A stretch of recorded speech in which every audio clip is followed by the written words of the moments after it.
সালামু আলাইকুম। দেশ ও প্রবাসে কলিজার ভাই ও বোনেরা, কেমন আছেন? আলহামদুলিল্লাহ, আশা করি সকলে ভালো আছেন। আমরা প্রবাসীরা কি খালি মার খাবো? কয়েকদিন যেতে পারে না, এয়ারপোর্টে একটার পর একটা প্রবাসীকে হেনস্থা।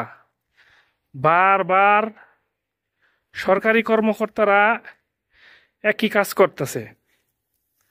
আমার মনে হয় আমাদের বাংলাদেশে যারা সরকারি চাকরি করে তারাই মনে হয় বড় ধরনের সন্ত্রাস। যদি তা না হতো,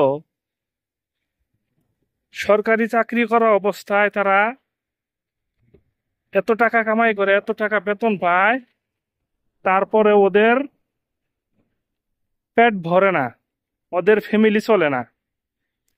প্রবাসীদের হেনস্থা, যে কোনো মূল্য তারা প্রবাসীদেরকে হেনস্থা করে টাকা পয়সা রুজি রোজগার করার একটা পথ অবলম্বন করে।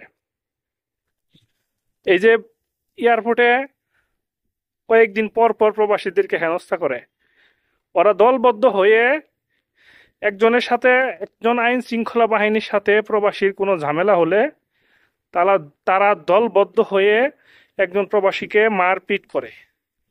আমার মনে হয় আমরা প্রবাসীরা ঐক্য হতে হবে। আমরা প্রবাসীরা যদি একজন প্রবাসীর সাথে যদি বাকবিতণ্ডা একরকম, তারা আমাদেরকে হেনস্থার বেশি গতি হিসাবে এগিয়ে আসে, তাহলে আমরা প্রবাসীরা যেন চুপ করে বসে না থাকি। সবাই সেই জিনিসটা নিয়ে যেন আমরা প্রতিবাদ করি এবং আমরা সবাই যেন সেখানে ঝাঁপিয়ে পড়ি। ওরা যেভাবে দলবদ্ধ হয়ে আমাদের প্রবাসীদেরকে মারধর করে, রক্তাক্ত করে, আমরাও যেন সেম কামই করতেইব। এই কারণে করতেইব, কারণ যে দেশে সম্মানের মূল্য বুঝে না, যেই দেশে ভালোবাসার মূল্য বুঝে না, এত ভালোবাসি আমরা দেশকে, এত রেমিটেন্স দিতেছি, দেশ চালাই আমরা, আর সরকারি দপ্তরে বসে তোমরা আমাদের কাছ থেকে ঘুষ বাণিজ্য এবং আমাদেরই কি হেনস্থা করবা, বারবারই করবা একই ধরনের সমস্যা। তোমাদেরকে তো ছেড়ে দেওয়া উচিত না। বাংলাদেশের আইন শৃঙ্খলা বাহিনী কেউ কিছু বলে না, তারা কেউ কিছু বলে না, বিদায় আজকে তারা পার পেয়ে যাচ্ছে।